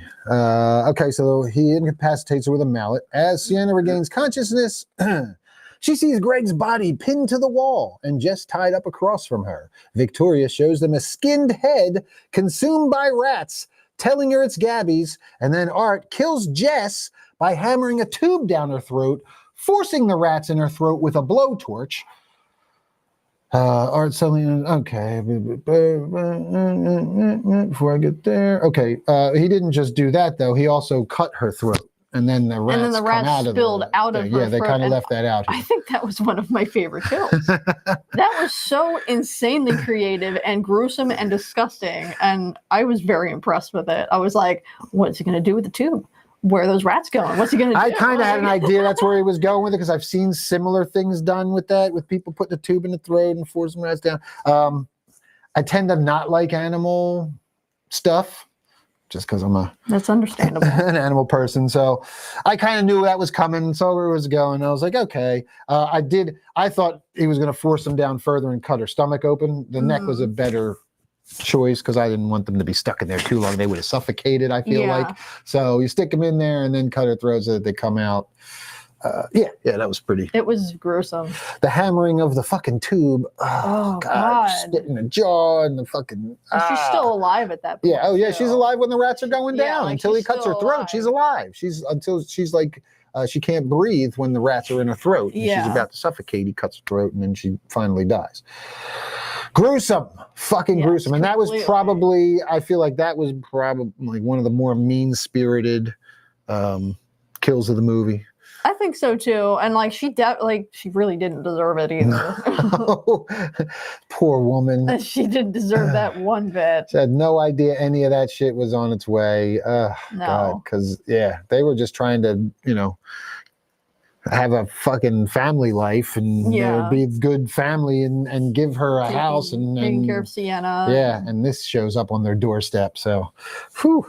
And I also want to mention how like Sienna's like you get to watch her mental health just like spiral. You get to watch her spiral into insanity, and like it just shows you how great of an actress Lauren is. Oh yeah, and how sadistic Art is. Like that's the whole thing. He's mean spirited because his. Again, the thing here is that they are like yin and yang. It's like the two sides of the coin they're and you know, and where it's like good and evil, the eternal struggle of good and evil. But evil is trying to wear good down by just killing all of its support staff. By the end of the movie, everybody around Sienna is dead, and it's just like and like that's Art's whole plan is just take away the entire support staff so that she just fucking gives in, and he tries to the demon.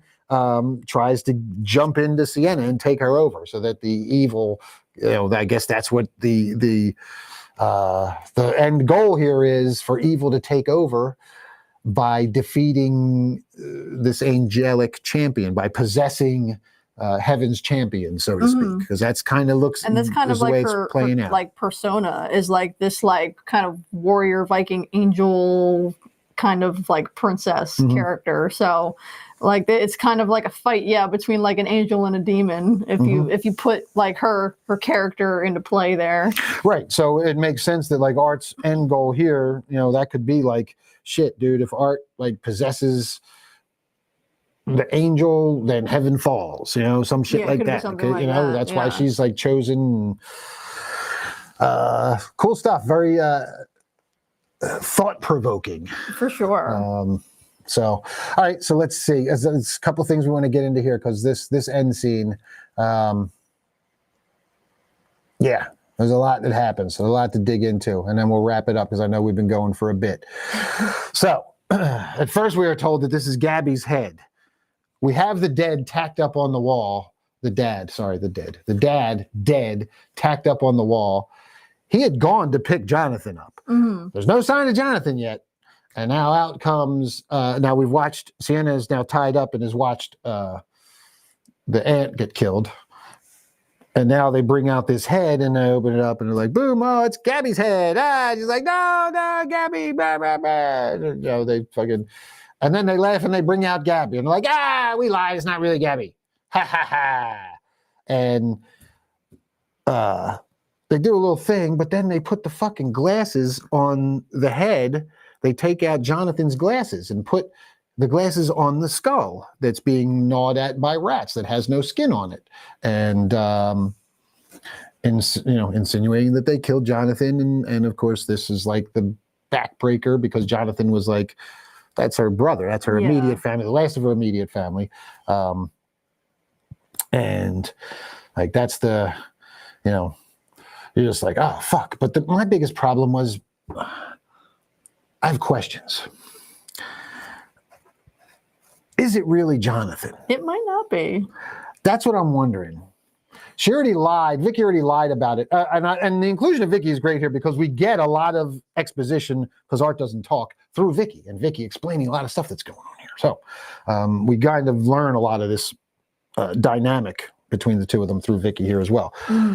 But she's the one that lies and fucks with her and all that kind of stuff. She already lies once about it being Gabby, and then we pull her out. Who's to say that it is really Jonathan? Because when I first saw the head and they opened up the head and they brought Vicky out, I mean, I was like, it's the dude that they fucking splitted the scalp and tore the. That's it totally skull. Could be any of their like they victims. Split it open there, and then the skull, and then they just let the rats gnaw on the skin until it was all gone. There's no proof that it's Jonathan. They could have gotten those glasses from anybody. Well, no, they killed the dad, so.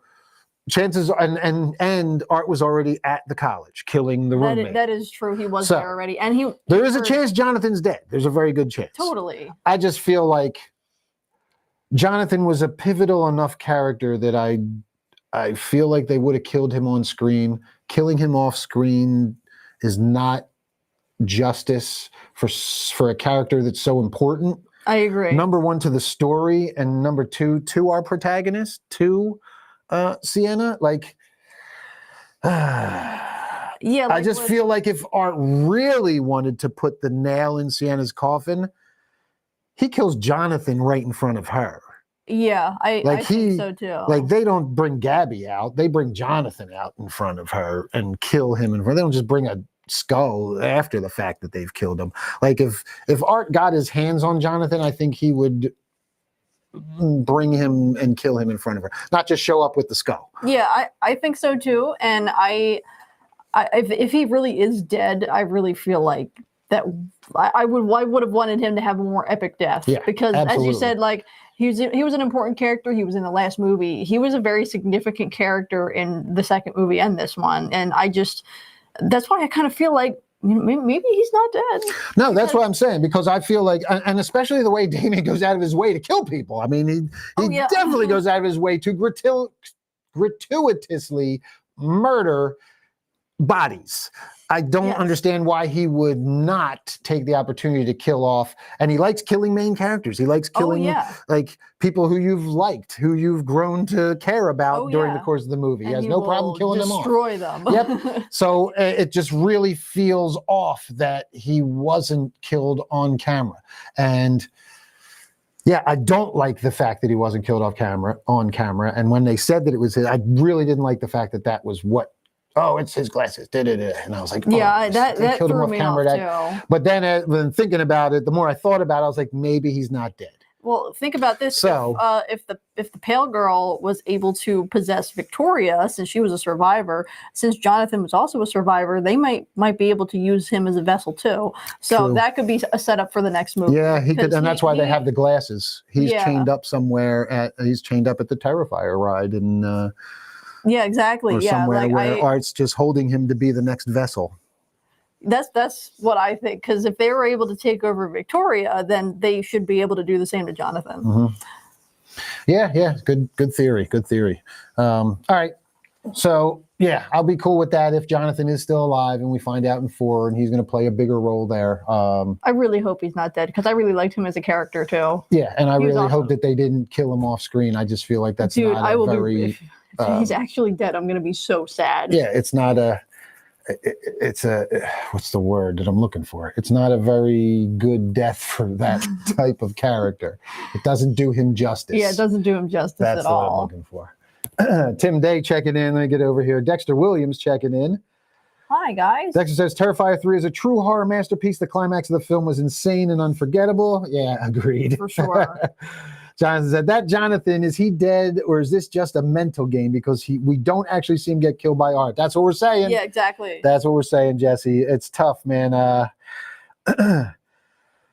If he's dead, I don't like it. I don't like him being killed off screen if he is dead. If this is just a red herring that's being thrown out there, yes, exactly. They did him way dirty if he's dead, Jesse. Absolutely. If it's just a red herring, then I am absolutely cool with it. And they're going to bring him back in the next one and hopefully make him a bigger part of the story. Because I felt like he wasn't really used much in this one either. No.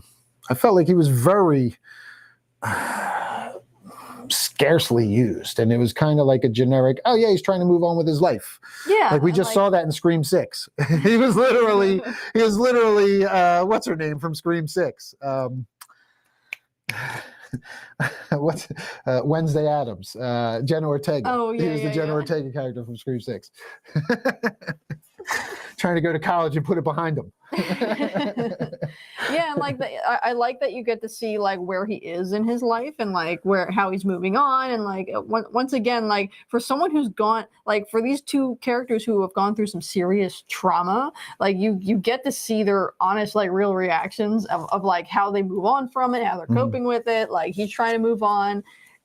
Sienna's still kind of like going crazy, but it's for a good reason. Like she's correct in all of her like freakouts. Yeah. It's for a reason. But yeah. You really like it. Once again, it's realistic for people who have gone through a traumatic event. Yep. All right, so let's get to our ending here. Art suddenly enters with Gabby as hostage. Victoria reveals to Sienna that the head is Jonathan's. Victoria places a crown of thorns on Sienna's head and tries to possess her, but she resists and manages to open a gift, stabbing Victoria with its contents, her father's sword. Sienna, let's get to that part too. I don't know. Do you think Art would let her open a gift? I found that part a little far-fetched. Yeah, it's like you could stretch it a little bit and say, oh well, you know, they're playing with her. They're trying to fuck with her. Yeah, let her Trying to see the mess with gift her before they kill her. before they Maybe they're kill her, going to 'cause kill her with the. I don't know. It Because was that all is in just. their nature to be like, hey, Merry Christmas, here's your present that your little cousin was going to give you. Now we're going to kill you. Yeah, we'll make you kill your cousin with it. I don't know. It Or just something. all seemed a little weird that they were like, yeah, it's almost like that. The evil villain finally has James Bond, like Dr. Evil has James Bond, where he wants him, and instead of just killing him, he's gonna be like, and James Bond like, can I just have one last cigarette? I suppose so. Sure, I'll let you. That's always how they escape. You never do that. Never Yeah. do that. The villains never learn. They never learn. Have you not learned art from Dr. No and Goldfinger and all these fucking villains? You don't give them the last cigarette. You don't give them that last. You don't do that. Well, I will say he smashed her hands before he let her open the present. He did, which left me with questions of how the hell she opened the present and got that sword out of there and everything, and was able to actually use her hands. Unless, we saw later that her hands healed after And the I sword wonder and all if that. the Does the sword have the healing yeah, powers? maybe that has the healing That's what it powers. is. Totally feasible. But I still question because that's not kind of. I guess it could have been explained later, but it's kind of, when it's happening, you're like, yeah, we're both like, what the fuck? I don't know if she'd be able to stab him like that if she had just smashed her hands like she that. just like smashed her hands with a mallet. Yeah, like bad. And she still got the present open. I know. That's why I was got like, it shit, open. I don't even know how she got that fucking present open. Shit. She fucking mangled them hands. Oh yeah, it was brutal. But yeah, so let's see. He gets the sword. Sienna decapitates Victoria, who disintegrates. Art attacks Sienna with his chainsaw, but she gains the upper hand. Victoria's blood burns through the floor, creates a portal to hell. Gabby falls and holds onto the edge, and Sienna leaves Art behind to save her. Sienna fails to save her. Gabby falls into the abyss with the sword. Art flees through a window and boards a bus while Sienna vows to find and rescue Gabby. And we have our... See, I really liked the way that they set this up for the next movie. Oh, yeah. It's very Army of Darkness. Mm-hmm. It's very... It's not out yet, but that's what we had planned for Emily's Little Barbie. You gotta give them that cliffhanger. We have a portal to another realm. To a demon world. Yeah, not hell. This is a portal to hell. Ours is a portal to the Necro realm. But yeah, you got to have a cliffhanger ending. For sure. And I also and it works. It totally works. And I'm excited to see the fourth movie Mm-hmm. because we're really going to get to see like the whole supernatural aspect of Art the Clown. And we're going to really get to understand him and maybe even go into his world. So that's super exciting. Yeah, well, we're going to go to hell, most likely. Because Sienna's going to go rescue Gabby. I like the fact that Gabby fell in. They didn't get the stereotypical Hollywood happy ending where she saves her or anything like that. This movie does not have a happy ending whatsoever. Yep. Like Art and Victoria like basically kills her whole family and then Art gets away. So it's very depressing and Sienna's just there, just sitting there. Art ran out the fucking window and she's just there. Just the scene with Art getting on the bus at the end's great. Yeah. Very great. Oh scene gosh, that was funny. with him getting on the bus. So where do you think it's going? Do you have a prediction? Because I kind of have a couple ideas. Yeah. Well, I obviously think Sienna's going to hell to try and that's save what I think too. Gabby. Now, does time work the same in hell? Will Gabby be an adult? Will Gabby be like evil now? Has she been corrupted? Who knows? Will she rescue Gabby, get out of hell, Gabby be okay, and then come to find out, and I'm just thinking of this now, like expanding on your theory of Jonathan's still alive and can be a vessel. Do they come back and Art has now made Jonathan the fucking vessel and Sienna has to fight Jonathan? And possibly even kill him. Or be killed by him. Like, considering how these movies have gone, Like you're not. I don't think that there's going to be a happy ending at all. I think it's going to be gruesome, and I think because I hear people saying this is going to be the last Terrifier movie. Four be the last one. Is I what think they're saying. Yeah. I think they're going to kill off everybody. Yeah. Yeah. And Art will still be running around out there. Art will still be. I think he's going to eternal. win. I think he's going to win in the end. I think he's going to just destroy everybody. Well, what do you guys think? Let's jump to the chat. Do you guys have theories? Yeah, what do you think? guys Let's. think? We gave you ours. Jump into the chat and let us know what you think is going to happen in Terrifier 4. Where's this thing going? Yeah. I fucking love the movie. I mean, Me too. You know, we can just wrap up and give our final thoughts here. Go see it in the theater. If you're a horror fan, look, even if you don't go for all this stuff, like if it's not your bag totally, don't bother seeing it. If you're kind of on the fence and you like seeing horror movies and you don't mind a little excessive blood, go see it. Go support independent horror filmmaking, because that's the way we get more horror movies into theaters. If you like the theater experience and you want it to come back, and you want it to come back bigger and better, horror is what's driving it right now. And you're seeing, you know, I guarantee you, when Terrifier 2 blew up in the theaters last year, you saw all these movies start to come out in the theater. Oh yeah, oh shit, Blumhouse making movies, A24 making horror movies, all these studios making movies now. They're like, oh shit, let's revive some of these old franchises. Let's put horror back into theaters. Let's put it back. And everybody's going to horror movies. Horror movies are the #1 box office draw. I don't know if you people realize this or not, but what's driving the box office is horror. That's who is yeah, kids movies. All right, kids animation, kids movies, family movies are always going to draw the Disney and the Pixar stuff. That stuff is always going to be big box office draws. Aside from that, it's horror, especially now with like people having superhero fatigue. People are kind of spandexed out, tired of certain stuff. They're played out with Marvel getting too woke, and you know, DC shit in the bed before, and James Gunn now having to try and revive that, and Ryan Reynolds trying to now pick up the pieces for Marvel and trying to bring some of that stuff back. You know, there's been a bit of superhero fatigue in the theaters as well. So horror is the one consistent that is constantly bringing people to the theaters. So go support the horror movies. And now if Terrifier 3 is blowing up, studios are going to be more inclined to maybe take some more chances like we asked them to.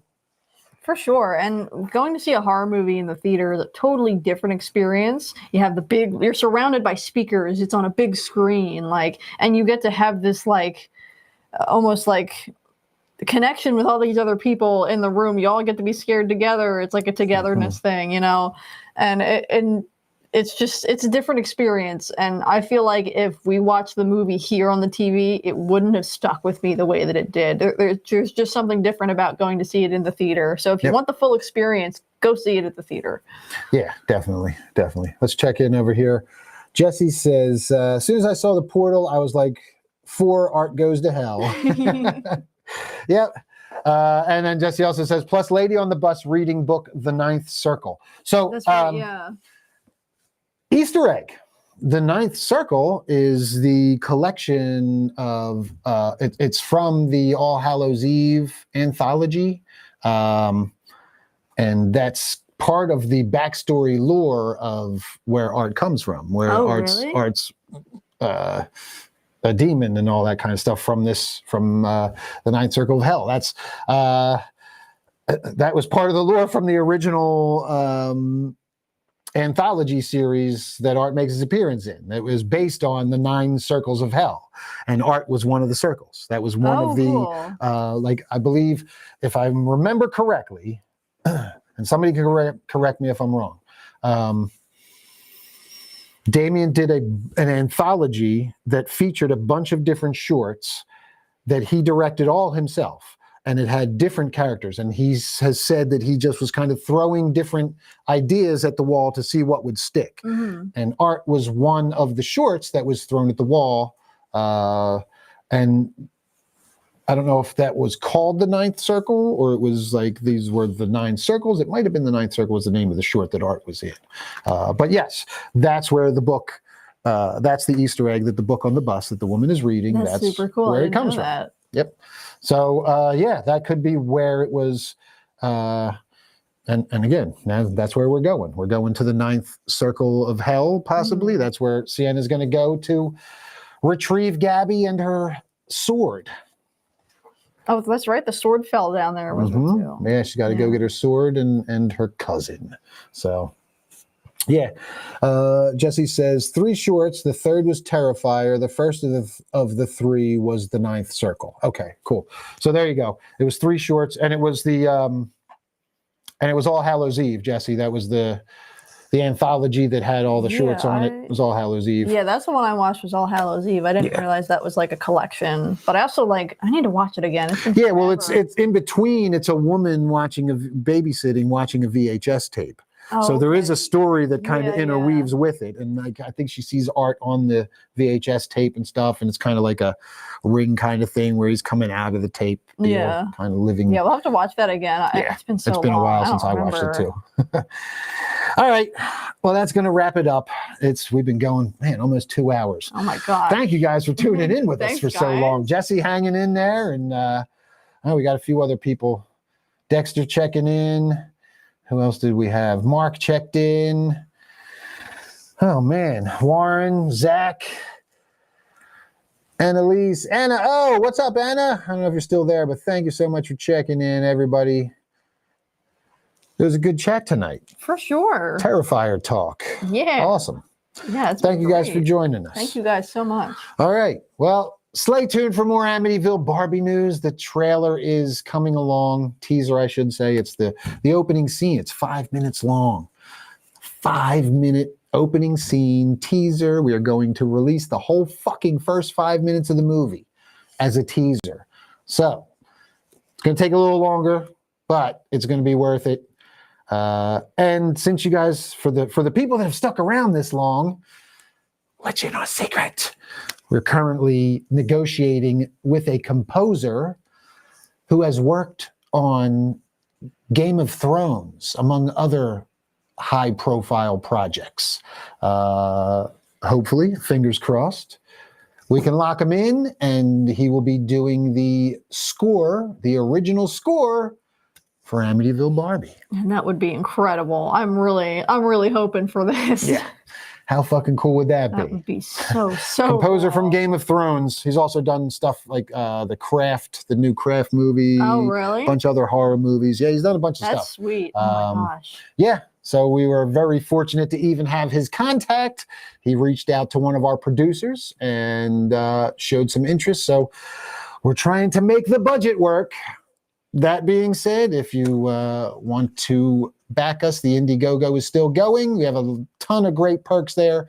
You could jump over, find the continuing Amityville Barbie crowdfunder on Indiegogo and grab a t-shirt or an Amityville Barbie poster, or you could just get a simple special thanks in the movie credits for $10. Everything helps and will help us land this composer possibly. All right. Thank you guys for tuning in. I guess that's it. Yeah, I guess so. All right. Stay spooky. Bye.